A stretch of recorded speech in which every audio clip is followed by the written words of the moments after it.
Hey guys, this is OddOneGaming and today's video is sponsored by Dragonheir Silent Gods. Dragonheir is an amazing high fantasy RPG game that I've been in love with for the past year almost, and I've been playing it a lot because it has some really amazing graphics, it has some really cool boss mechanics, some really awesome fights, tons of heroes that you can collect, and honestly it's pretty free-to-play friendly. You can beat most of this game with just epics and rares because they are really powerful. So if you want to start playing this game today, there's going to be a link in the description and in the pinned comment of this video that you can click and you can download the game on iOS devices, on Android devices. It's even available on Mac, it's obviously available on PC, it's in the Epic Game Store, it's on Steam, it's basically everywhere.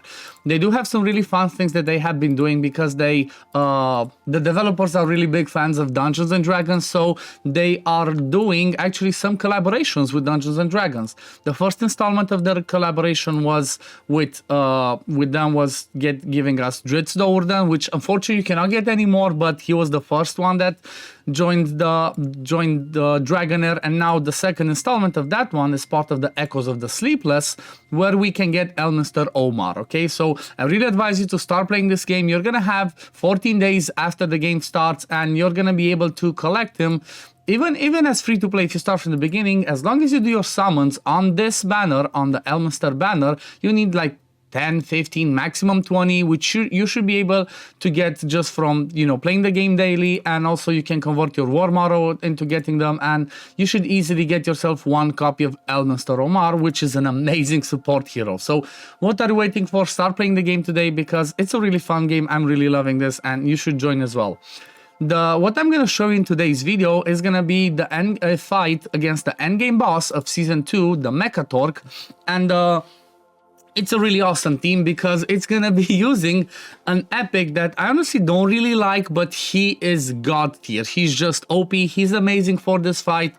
And also he's really good, even though we're past the 50% damage threshold where the boss gets a little bit stronger, and it's a full auto team. That's the best thing. It's gonna be a full auto team. However, I'm gonna say for now it's not gonna be the most, not the most free-to-play friendly team because of the artifact. So this is the team that I'm gonna show you that I'm using, and it's basically all about Vidimir, okay? Vidimir is so good. He does so much damage with this one. Let me just level him to 100. Why do I not have him maxed? He's so good. He deserves the extra stats that you get from getting him to level 100, and it's basically all about his ultimate and how it works. Okay, so basically he releases an ice ball that bounces up to 5 times between enemies, dealing 260% cold damage to each time it hits. Doesn't sound like a lot, but the second part, the ice ball is more likely to hit the enemies inflicted with frost, which means it's gonna prioritize the frost ones. When the enemies with frost are hit, their frost will be removed and cause an explosion on the spot to deal 260% cold damage to nearby enemies. So when you're gonna use this against the magic projectiles that falls, this is gonna do a ton of damage. The fight that I'm going to show you, he's even going to have attack penalty on him, and he's going to do some crazy damage. So I'm going to be using him, then I'm going to be using Oster as a damage dealer, but actually I'm going to use him more as a frost applier, okay? So he's just in there to apply the frost. Then I'm using Usha as another damage dealer. She's a rare, everybody can get her. Then I'm using Sagomir for the Witch's Remains. He's going to be the one that's going to land Witch's Remains. But he also brings me attack penalty and accuracy penalty, which, it's going to help us because the more debuffs you land on the boss, the more damage he will take. And then the last one is going to be Ardreth, which if you're in Season 2, everybody should get her. If you're debating about getting her, trust me, you want to get her, she's amazing. I'm using her with the Gatekeeper staff. But let's just run this. I'm using Vidimir's Aura, and I'm going to show you how this one goes. If you see that you're struggling and you're not quite surviving, then I do suggest that you should use the defense aura. So the thing that I'm gonna do first is I'm gonna hit first time around with Oster because I want to land that defense penalty from him, from the crown, to get that extra stack of damage increase, the misstep, okay? This debuff over here, he basically takes 50% more damage by having that crown as well. Otherwise it would only be 40%. So after I did this the first time, I'm gonna wait now for the rotation to fall in properly. This is all I'm manualing. You don't necessarily have to do it, but I'm doing this for maximum damage. So as soon as he does this, I'm using Oster to apply Frost just before Usha goes, and then the last one will be Vidimir. I'm gonna show you, I guess, at the end, I'm gonna show you the presets as well, because they're really important because of how everybody's skills work, especially when it comes to the Frost. The reason I'm saying that is because you want to have Frost up when Usha hits, because she's basically gonna do double damage, and then you want to have Vidimir go last because obviously he will be removing that Frost once he does his ultimate. So if he goes before Usha, then obviously Usha's gonna do less damage. So that's why Vidimir goes last. But as you can see, he just goes on full auto, everybody else goes on full auto, and the damage is ramping up pretty fast. You're gonna see where by the time we get to 6 minutes, which is gonna be a quarter of the fight, we're already gonna be at 50 million or more, which means we should easily hit that 200 million, which is kind of like the goal that most people should get at, because after you hit the 200 million damage, you will only deal 10% of your actual damage, okay? The boss takes 90% less damage after it hits 200 million. Obviously, if you want to min-max this even more, you can manual Oster as well, always, so that he lands Frost on all 6. While on auto, Oster will only hit and apply Frost to 5 of them and the boss. But honestly, Oster is not mandatory. You can use, instead of Oster, you can use somebody like Rava, which will apply Frost as well, and she should do the, she would do it the same way, she attack only 5, or you could even use the rare Vojesh. Okay, he's going to be a little bit squishier, he might not bring you that damage, but Vojesh will do it on full auto, he's going to hit all 6 of them, because he has a smaller range, he might actually be the better option. But I'm already using Vojesh for the other team, so that's why I don't use him in this one, and I'm going to have a video on that team as well. Unless I already released that, it's going to come the next day or something like that, so you can see, because I actually have 2 Frost teams, and they're pretty amazing. You can see 5 minutes and 20, we're already at 80 million, this is going pretty smoothly, so I guess what I'm going to do is I'm going to let this whole fight go through, and then we're going to come back at the end. I'm going to show you the damage and the builds on everybody, so see you in a bit. And I'm back. Look at this. We're at 1 minute and 40 seconds. My Oster died, but this team is just amazing.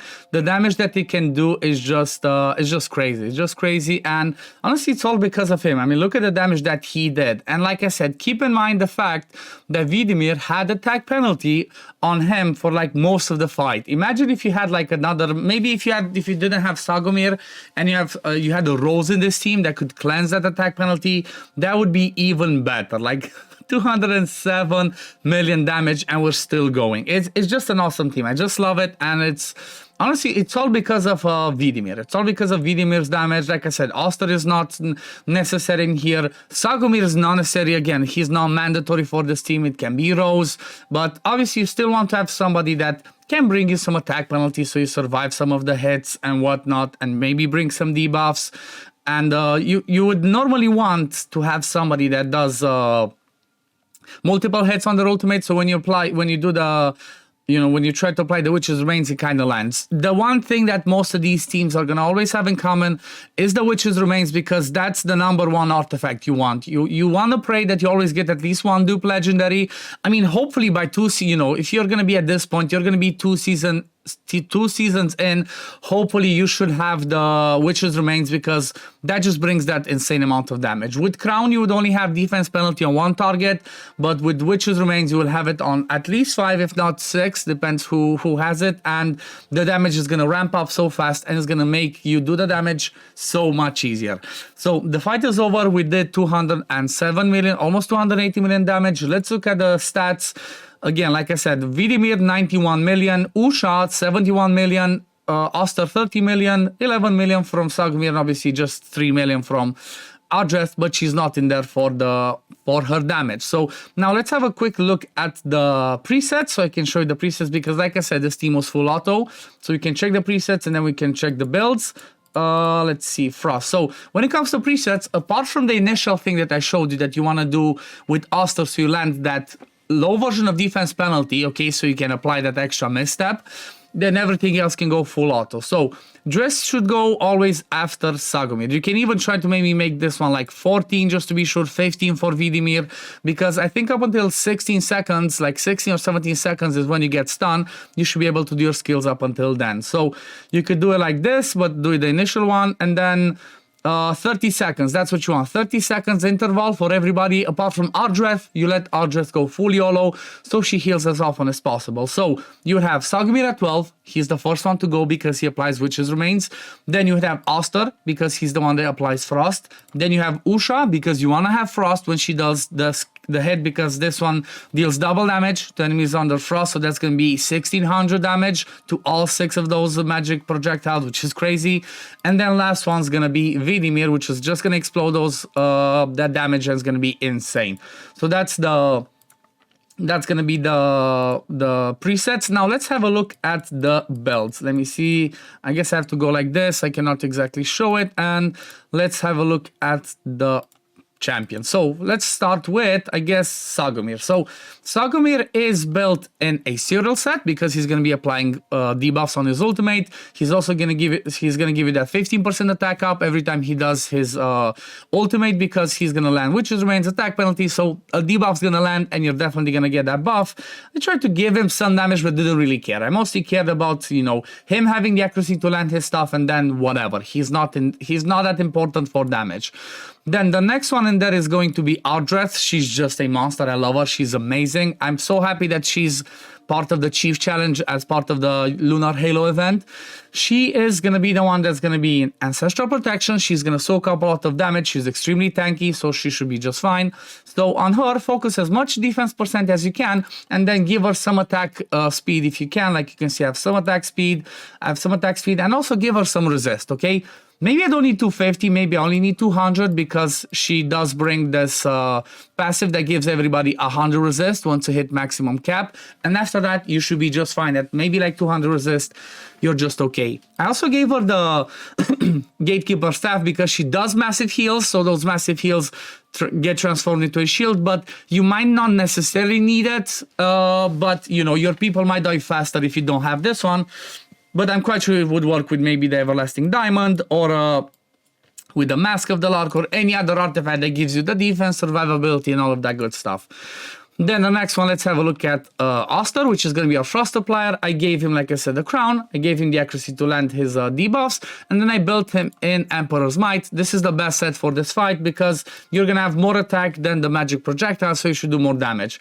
But still, not crazy stats. You see 80% crit rate, 182 crit damage, 3.9k attack. So not the craziest build in the world. Then let's have a look at Usha. I'm gonna leave Vidimir for last because he's the man of the hour. Usha is wearing, again, same principle. Emperor's Might, she's wearing the Eyeball of the Giant because obviously her ultimate hits really hard, so you want to boost the damage with that. 89% crit rate, 164 crit damage, 4.3k attack. Again, it's not the craziest stats in the world. You know, it's not like 300 crit damage, 250, whatever. It's not perfectly crit capped, but it works just fine. And then the last one, the man of the hour, like I said, Vidimir, he's again Emperor's Might. He's running a 91% crit rate, 183 crit damage, pretty high attack, but his attack is going to be even higher because I have the Ravatrix's Roots, the artifact from Fae Meander from this season. This is insane. This is definitely one of the best artifacts in the game when it comes to especially damage dealers, because if they're epic or rare, you know, epic or low, they're gonna get 30% extra attack, 30% extra HP, plus the 60% attack from here is just a massive artifact. And yeah, I guess that's gonna be it for this team, for this video. If you enjoyed it, leave it in the comments below. Let me know, what do you think? Did you expect Vidimir to do this crazy damage? Because honestly, I did not expect it when I heard people suggest it, but now I understand why. He is made for this fight. But we're gonna leave it at this for today, guys. Thank you all for watching. Thank you, Dragonheir Silent Gods, again for sponsoring today's video. And if you guys want to start playing this game today, or if you want to support the channel, there's gonna be a link in the description and in the pinned comment of this video that you can click, and you can download the game to start playing today on Android devices, iOS devices. It's even on Mac, it's on PC, it's on the Epic Game Store, it's on Steam, it's basically everywhere. So what are you waiting for?